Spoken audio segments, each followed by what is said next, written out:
Good morning, class. Students, how are you? I hope all are good.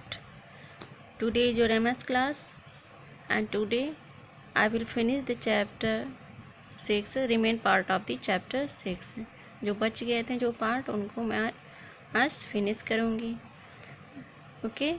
In previous turn, I told you about equality. The chapter name is equality.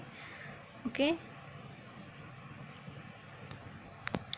पिछले turn पर बच्चों हमने आपको equality के बारे में, समानता के बारे में बताया था. इक्वलिटी, समानता का मतलब क्या होता है. इक्वलिटी मीन्स आप जानते हो कि हमारा देश जो है कई धर्म जातियों से मिलकर बना हुआ है. ओके. हमारा देश एक संगठित राज्य है इन सब से मिलकर के. तो हमें इसे हम क्या कहते हैं, इसे हम धर्मनिरपेक्ष लोकतांत्रिक गणराज्य अपने देश को हम क्या कहते हैं. हमारा देश जो है सेकुलर डेमोक्रेटिक रिपब्लिक कंट्री है. ओके. धर्मनिरपेक्ष. तो इसका मतलब ये हुआ बच्चों कि जब हमारे देश ने हम सबको संगठित किया है, एक सूत्र में बांधा है, तो हमें भी सबको संगठित करके ही चलना चाहिए, एक साथ चलना चाहिए. ओके. न हमारी लॉ में, हमारे कानून में किसी भी जात संप्रदाय के बीच कोई भी भेदभाव नहीं किया गया है. हम एक देश में रहते हैं, एक कंट्री में रहते हैं, इसलिए हम एक इंडियन है और एक समान नागरिक हैं. हमें एक दूसरे को इक्वलिटी की नज़र से देखना चाहिए. उसके बाद हम धर्म, जाति, इस सब के बारे में सोच सकते हैं. लेकिन इन सब के बारे में सोच करके भी हमें केवल इतना ही, सबसे ऊपर यही थिंकिंग रखनी चाहिए कि हम सब इंडियन हैं, हम सब एक हैं, एक ही भारत के निवासी हैं. ओके. तो धर्म, जाति, संप्रदाय, इन सब चीज़ों को लेकर के हमें कभी भी भेदभाव नहीं करना चाहिए. एक दूसरे को लेकर के कभी भी ऊंच नीच का भेदभाव या फिर अदर भी किसी चीज़ का भेदभाव नहीं करना चाहिए.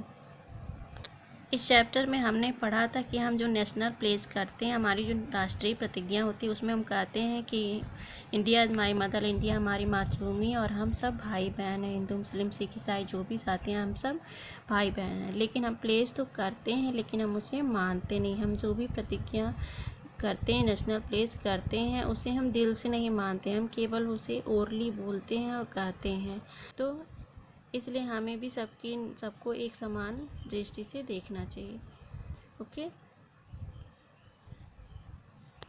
हमारे देश में ढेरों की संख्या में ऐसे लोग हैं जिनकी भाषा अलग है, जिनका पहनावा अलग है, जिनका रहने का स्टाइल अलग है और जिनका खान पान अलग है. मतलब उनकी कल्चर डिफरेंट टाइप के कल्चर भी हैं. और लेकिन हमारे लिए सबसे मेन ये है कि हमारे लिए मेनली 2 चीज़ें इम्पॉर्टेंट है कि we all have one culture. हम सब केवल एक ही कल्चर के हैं. वो क्या है? Indian culture. ओके. सबसे ऊपर ये चीज़ है कि हम इंडियन कल्चर है, हमारे पास इंडियन कल्चर है. उसके बाद जो हम चाहे कितने भी कल्चर्स हों हमारे अंदर, जो लैंग्वेज डिफरेंट भाषा के लोग हों, उनके रिवाज अलग हो, धर्म अलग हो, उनकी सोसाइटी अलग हो, पहनावा अलग हो, वो सब विभिन्नता जो है वो लोगों में अलग अलग देखी जाती है. लेकिन सबसे पहले हमें ये थिंकिंग है कि हमारे कल्चर जो सब हमारे अंदर केवल एक कल्चर है, वो Indian culture. We all are sons and daughters of the same. हम सब एक ही आत्मा के पुत्र और पुत्री हैं. मीन्स सबसे पहले हम एक ही परमात्मा के पुत्र और पुत्री हैं. उसके बाद जो है हम किसी भी धर्म जाति में आते हैं, किसी भी संप्रदाय में आते हैं. इसमें ये भी बताया गया था बच्चों कि पुराने समय में जो लोग थे, उनके व्यवसाय के आधार पर उनके कार्यों को बांट दिया गया था और इस वजह से उनकी जातियों को भी डिवाइड कर दिया गया. पुराने समय में उनकी जो व्यवसाय जो थे, वो कार्य के आधार पर, व्यवसाय के आधार पर जातियों को क्रिएट किया उन्होंने, के जातियों को बांट दिया उनके कार्य के आधार पर. जैसे ब्राह्मण सबसे ऊपर माने जाते हैं और उनका कार्य था लोगों को पढ़ाना, उन्हें शिक्षा देना, उन्हें धर्म के बारे में सिखाना और उन्हें स्कॉलर माना जाता. उन्हें सबसे तेज और तेजस्वी माना जाता था. ओके. संस्कृति को बढ़ावा देना, ये सब कार्य ब्राह्मण का था. उसके बाद क्षत्रिय को बांटा गया कास्ट सिस्टम के रूप में कि इनका काम था सुरक्षा करना, लोगों की सुरक्षा करना। इनका ये फाइटर्स कहलाते थे, मतलब ये लोगों की सुरक्षा करते थे और अपनी सुरक्षा के लिए जो है फाइट करते थे। थर्ड कास्ट सिस्टम जो था वो था वैश्य और फोर्थ था शूद्र। वैश्य का काम था जो फार्मिंग करना, ट्रेडिंग, जो व्यवसाय करते हैं लोग, जो व्यापारी हैं, किसान हैं, कारीगर हैं, शिल्पकार हैं, ये सब इसी कास्ट में आते थे। वैश्य कास्ट में ये सब आते थे, इनको इस कास्ट में रखा गया था। लास्ट था शूद्र। शूद्र जो थे वो सबसे निम्न जाति में आते थे। इन्हें जो है जो ये ऊपर के जो 3 कास्ट थे उनकी सेवा करते थे और बहुत ही परिश्रमी होते थे ये, इस वजह से इनको शूद्र कास्ट में रखा गया था। तो इस तरह से इनके कार्यों के आधार पर 4 कास्ट के रूप में क्रिएट किया गया था। पहले के समय में जो व्यवसाय थे उन्होंने इस तरह से इसको डिवाइड कर दिया था। लेकिन ये चीज़ें कार्य के रूप में जो डिवाइड हुई थी ये आगे जाकर कास्ट सिस्टम का एक बहुत ही भयानक रूप ले ली, जिन्होंने जाति व्यवस्था को एकदम बदल दिया और सुपीरियरिटी इन्फीरियरिटी के रूप में इसे ये आगे बढ़ते चला गया। मतलब उच्च जाति और निम्न जाति के रूप में यह देखा जाने लगा। और जो निम्न जाति के जो लोग थे जैसे कि शूद्र को क्या किया गया, इनको एकदम अलग कर दिया गया, इनको अनटचेबल मतलब अछूत मान लिया गया और इन्हें जो है बिल्कुल निम्न और इनको बिल्कुल अलग दृष्टि से, बिल्कुल निम्न दृष्टि से देखा जाने लगा। तो इस तरह से जो सोसाइटी के लोग थे इन्होंने धीरे धीरे इस कास्ट सिस्टम को इतना बढ़ावा दे दिया कि ये जो उच्च जाति और नीच जातियों में डिवाइड हो गया। तो इसमें एक स्टोरी बताई गई थी बच्चों की, 2 लड़के थे, जयप्रकाश और सुरजीत। ओके, जयप्रकाश और सुरजीत। जयप्रकाश जो था एक बहुत ही धनी फैमिली का था, सुरजीत जो है बहुत ही गरीब फैमिली का था।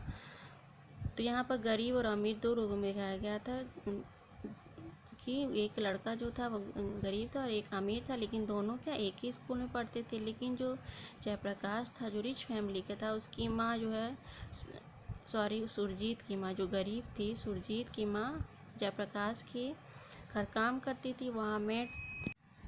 तो सुरजीत की जो माँ थी वह जयप्रकाश के घर पर काम करती, क्योंकि वह बहुत गरीब थी इसलिए वह जयप्रकाश घर पर मेड थी। लेकिन सुरजीत और जयप्रकाश एक ही क्लास में पढ़ते थे और जयप्रकाश के अंदर कोई भी भेदभाव नहीं था जाति को लेकर के, किसी भी धर्म को लेकर के, वह उस चीज़ को नहीं मानता। तो दोनों आपस में बेस्ट फ्रेंड थे।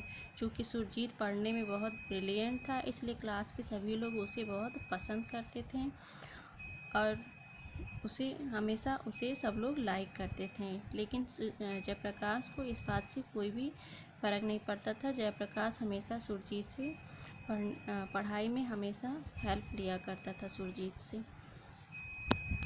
और दोनों बहुत खुश रहा करते थे। तो इस तरह से बताया गया है बच्चों कि हमें कास्ट सिस्टम पे नहीं जाना चाहिए बल्कि हमें क्वालिटी पर जाना चाहिए। ओके, तो इसमें कास्ट जो इंडिया में इस तरह के कई ढेरों विविधताएं हैं और संसार में भी हमें आपको हाई और लो जो चीज़ें हैं वो दिखाई देंगी। ये हाई लो कई चीज़ों को लेकर के होती हैं, कई क्लासेस में डिवाइड होती हैं, जैसे रिच एंड द पुअर, गरीब और धनी, strong and weak, male and female, high low, educated and illiterate, honour and worker. इस ग्रुप में भी डिवाइड किया गया है मनुष्यता को। Besides, there are divisions based on region, religion and community. इसके अतिरिक्त जो डिवीज़न बेस्ड है मतलब जो बांटा गया है वो रीजन के आधार पर, क्षेत्र के आधार पर, धर्म के आधार पर और समुदायों के आधार पर भी बांटा गया है लोगों को। There is tendency to close oneself in one's own community. यह टेंडेंसी हो गई है, धारणा हो गई है कि खुद के क्लोज वन सेल्फ मतलब खुद के लोगों जो सेम कम्युनिटी के हों, जो अपने समुदाय के हों, जो अपने क्षेत्र के हों, अपने धर्म के हों, इसके आधार पर जो है ये धारणा बन गई है कि अपने लोगों को समुदाय, धर्म और या फिर क्षेत्र के आधार, उस क्षेत्र के आधार पर खुद में क्लोज करने की, मतलब खुद उनके संपर्क में होने की। ओके, जैसे कि आप देखते हो कि समुदाय के आधार पर लोग एक दूसरे से क्लोज होते हैं कि मेरे समुदाय का है, या फिर क्षेत्र के आधार पर इसलिए कि वो मेरी तरफ का है, मेरे क्षेत्र का है, इस तरह से लोग एक दूसरे से क्लोज होते हैं। तो ऐसे डिवाइड किया, इस तरह से भी डिवीज़न होती है। This isolation divides the society into ghettos which prevent human equality and also lead to communal rights. यह अलगाव जो है वो बांटता सोसाइटी के रूप में बांट गई, जो ये अलगाव हुआ सोसाइटी को बांटता इनटू गेटॉस। यहूदी गेटॉस मीन्स ऐसी बस्ती जहाँ पर एक तरह के लोग होते इस तरह के रूप में बढ़ जाती है। तो इस तरह से यहूदी बस्तियों के रूप में यह अलगाव हो गया। विच प्रिवेंट ह्यूमन, जो ह्यूमन इक्वलिटी मतलब इंसानों की समानता को बढ़ाती है। And also lead to communal riots, और इस तरह से वह कम्युनल राइट्स मीन्स वह सांप्रदायिक दंगे को भी बढ़ावा देती है। जब वह सांप्रदायिक दंगे को भी कैसे बढ़ावा देती है, जब इस तरह की बस्तियों का निर्माण होगा जहाँ समान तरह के लोग होंगे, मतलब एक ही जात के एक ही धर्म के लोग अपना अलग बस्ती बसाने लगेंगे, तो इस प्रकार सांप्रदायिक दंगे बढ़ने लगेंगे। Toss and there birth in Italy in ISIGAT in the town of Venice. यहूदी बस्तियों का जो जन्म था वह इटली के इसिगाड वेनिस शहर के इसिगाड में हुआ था। Of late another evil has gripped the world, और यही क्या करता है हाल ही में यह दूसरी बुराइयों को जो अनदर अलग जो दूसरी बुराइयां हैं वह संसार को जकड़ने लगी हैं। वह है इट इज रेजिस, वह है क्या है जातिवाद अब संसार को एक नई बीमारी जातिवाद के रूप में संसार में अब बढ़ने लगी है। ओके, जातिवादता संसार में अब बढ़ने लगी। People are discriminated in terms of race, लोग जो है जाति के आधार पर एक भेदभाव करने लगे। Some communities consider them to be a superior race, कुछ समुदाय मानते हैं जो है सुपीरियर रेस मतलब सर्वोत्तम जाति का, कुछ उनमें से कुछ अपने आप को सर्वोत्तम जाति का मानते हैं, सर्वोत्तम जाति का दिखाते हैं। They hate those that are said to be inferior race, और वे उनसे घृणा करते हैं जो सबसे निम्न जाति होते हैं। Racism is far worse than caste system even, जातिवादिता जो है बहुत ही खराब है। जाति व्यवस्था के अपेक्षा जो जातिवाद है वह बहुत ही खराब सिस्टम है। This is mostly based on colour of the skin, यह किस पर बेस्ड होता है, यह मोस्टली बेस्ड होता है स्किन के कलर पर। ओके, स्किन के कलर के बेस पर यह डिफरेंट किया जाता है, इसमें डिस्क्रिमिनेशन होता है। Racism is injustice to the human dignity, जातिवाद क्या एक अन्यायपूर्ण है, मानव की गरिमा के लिए ये बहुत ही अन्यायपूर्ण है। It corrupts Mankind and hamper it's progress, यह क्या करता है, यह जो है मनुष्यों के दिमाग को, मनुष्यों को जो है प्रोग्रेस को रोकता है, उन्हें प्रोग्रेस में डिस्टर्ब करता है। ओके, उनकी प्रोग्रेस को डिस्टर्ब करता है, रोकता है, और उन करप्शन को बढ़ावा देता है। Several wars are fought due to racial discrimination, कुछ युद्ध लड़े जाते हैं किस कारण से, इसी रेशियल डिस्क्रिमिनेशन, इसी जो है जातिवादिता के भेदभाव के कारण, असली भेदभाव के कारण जो है कुछ युद्ध लड़े जाते हैं। तो there are laws almost in even country against racism, it goes on. यद्यपि इनके लिए कुछ देशों में इनके विरुद्ध जातिवादिता के विरुद्ध लगभग कानून बनाए गए हैं जो अभी भी चल भी रहे हैं। It can come to an end only if we learn the lesson that all of us are sons and daughters of one God. यह केवल एक चीज़ होनी चाहिए, ओनली इफ़ कि हमें सीखना चाहिए पाठ क्या, कि हम सब ऐसा all are sons and daughter, एक ही गॉड के पुत्र और पुत्रियां हैं। केवल एक ही चीज़, अंत में एक ही चीज़ होनी चाहिए, एक ही चीज़ आनी चाहिए। एंड सो वी आर, इसलिए हम सब क्या है समान। इट हैज़ बीन सीन, यह देखा गया है कि noble ideas can be only thought, जो नोबल आइडियाज़ होते हैं, जो असाधारण विचार होते हैं, वो केवल सिखाए जाते हैं। They can not be cultivate through law, they can not be cultivated through law, उन्हें कानून के माध्यम से बढ़ावा नहीं दिया जा सकता।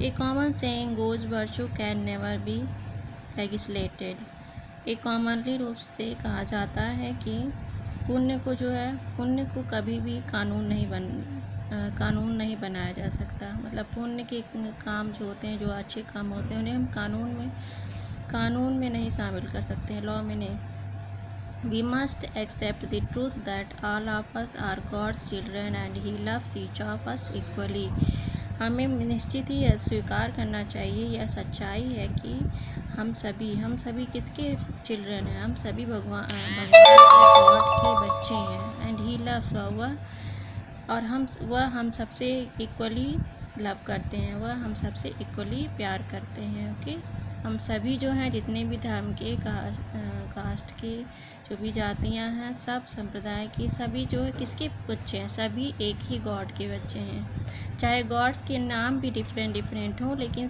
वो सब क्या है, एक ही हैं। सभी के परमात्मा ओनली वन एक ही हैं, केवल उनके नाम अलग हैं, कई नाम हैं। सब गॉड के ही चिल्ड्रन हैं और सब वो सबसे समान रूप से प्यार करते हैं। When we show disrespect to others, we disrespect God himself indeed। अगर हम किसी अन्य के प्रति सम्मान नहीं दिखाते हैं, ओके, अगर हम किसी भी अन्य के प्रति सम्मान नहीं दिखाते हैं, तो हम किसके प्रति, तो इसका मतलब ये हुआ कि हम स्वयं जो है भगवान को भी अपमानित कर रहे हैं। ओके, अगर हम किसी को अपमानित करते हैं, इसका मतलब ये हुआ कि हम भगवान को भी सम्मान नहीं दे रहे हैं स्वयं। ओके, अपने भगवान को भी हम सम्मान नहीं दे रहे हैं, क्योंकि भगवान सबसे प्रेम करते हैं। This truth can help us work towards. यह सच्चाई हमें जो है यह सच्चाई हम सभी को एकता की ओर ले जाने के लिए हेल्प करती है। ओके, क्योंकि यही सच्चाई है। Our faith in God must unite us rather than divide us. हमारा जो विश्वास है, हमारी जो ईमानदारी है, वो गॉड में होनी चाहिए, एकता में। ओके, गॉड में विश्वास होना चाहिए जो कि एकता, जिसके लिए एकता होनी चाहिए, ना कि डिवाइड मतलब बांटना, ना कि उसे बांटना, बल्कि हम गॉड पे विश्वास करते हैं और गॉड के वजह से हमें जो है सबको एकता में रखना चाहिए, एक सूत्र में बांधना चाहिए, ना कि उसे बांटने का प्रयास करना चाहिए। Okay, unity will create a better spirit of community life. एकता जो है वो क्रिएट करती है एक सामुदायिक जीवन की भावना को, एक सामुदायिक जीवन की बेटर भावना को, आत्मा को, प्रेरणा को जो है एकता जो है प्रेरित करती है, क्रिएट करती है, जन्म देती है। क्योंकि एकता की वजह से हम एक समुदाय में, एक आत्मा के बारे में, सामुदायिक जीवन के बारे में सोच सकते हैं। Division is sure to turn even close never into strangers. Division जो है, बांटना जो है, निश्चित है, क्या है, निश्चित ही एक डिवीजन एक निश्चित ही बदलना होता है। एक जैसे कि एक नज़दीक पड़ोसी को, जैसे बहुत ही नज़दीकी पड़ोसी को अजनबी बना देना। ओके, डिवीज़न का मतलब ये मतलब होता है कि हम कोई हमारे बहुत नज़दीकी हो, कोई नज़दीकी जैसे पड़ोसी, जिस प्रकार जैसे कोई नज़दीकी पड़ोसी हो, उसको अजनबी बना देना, ये डिवीज़न का बांटने का मतलब होता है। Gender balance is another aspect of the society that needs our attention. Gender balance भी एक मान्यता है समाज की, दूसरी मान्यता है समाज की, जिसकी तरफ हमें ध्यान देने की ज़रूरत है। जेंडर बैलेंस मतलब लिंग भेद। Okay, women and girl are discriminated against and the girl child is considered to be unwelcome। Women जो औरतें और लड़कियां होती हैं, उनके साथ भी भेदभाव होता है। जो लड़की चाइल्ड होती है, गर्ल चाइल्ड होती है, उसे अनवेलकम के रूप में माना जाता है। मतलब उसका उतने अच्छे से चाइल्ड को, गर्ल चाइल्ड होती हैं, उन्हें अच्छे से स्वीकार नहीं जाता, उनका वेलकम उतने अच्छे से नहीं किया जाता जितना कि बॉय चाइल्ड को किया जाता है। इस तरह से जेंडर में भी डिस्क्रिमिनेशन होता है, जेंडर में भी भेदभाव किया जाता है। Pre birth destruction of girl babies is the latest stigma on the face of Mankind. जन्म के पूर्व ही जो बालिकाओं का विनाश जो जन्म के पूर्व ही कुछ बालिकाओं का विनाश कर दिया था, मतलब उनको नष्ट कर दिया था। तो जो जन्म पूर्व बालिकाओं का विनाश है, वो latest stigma on the face of Mankind, मनुष्य जाति के चेहरे पर एक कलंक है, नवीनतम कलंक है।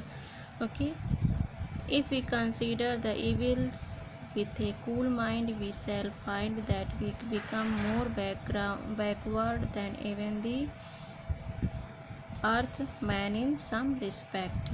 अगर हम मानते हैं कि बुराइयां जो है एक कूल माइंड है बुराइयां विथ एक कूल माइंड, एक कूल माइंड के साथ, एक ठंडे दिमाग के साथ अगर हम मानते हैं कि वी शैल फाइंड, हम पाएंगे कि वी बिकम मोर बैकवर्ड, हम बहुत ही पीछे हैं, बहुत पीछे हैं, than even the earth manage some respect, जबकि जो early man is the some respect, जबकि जो अगर हम मानते हैं बुराइयों को एक से ठंडे दिमाग के साथ, अगर हम बुराइयों के बारे में सोचें, उन्हें मानें, तो हम पाएंगे कि जो that we become more backward, हम बहुत पीछे हैं, बहुत ही बैकवर्ड हैं, बहुत ही पीछे हो गए हैं।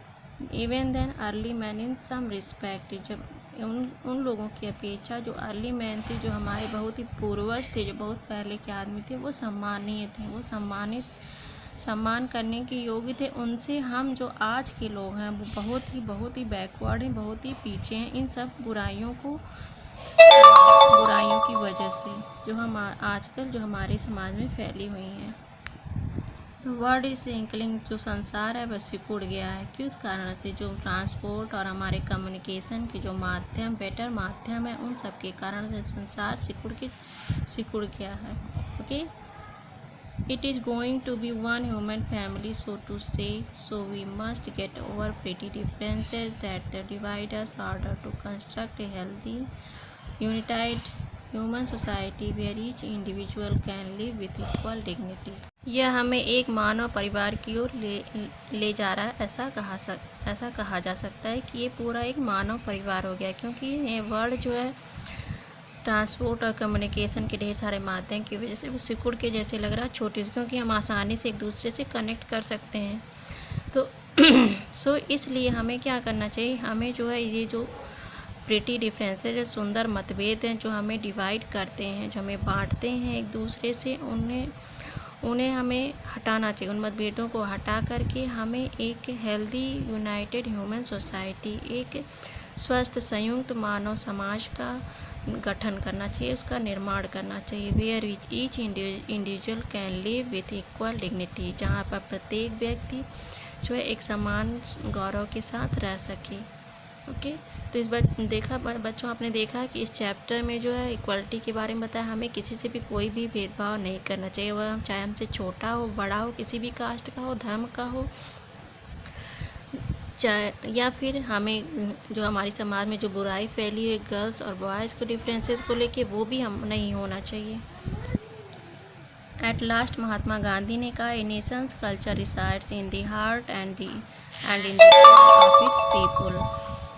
मीन्स महात्मा गांधी ने कहा कि जो राष्ट्र की जो संस्कृति है वह हम जो लोग हैं, जो हमारे लोग हैं, उनकी आत्मा में और उनके हृदय में बसता है। मीन्स हमारे जो संस्कार है आत्मा, हमारे आत्मा में वास करते हैं, हमारे हृदय में वास करते हैं। इन्हें इन संस्कार जो राष्ट्र के जो कल्चर हैं उन्हें हमें हटाना नहीं, इन्हें और बढ़ावा देना और प्रोग्रेस करना, और समाज को भी जो है एक इक्वलिटी में, एक समाज, एक समान दायरे में लेकर के आना है।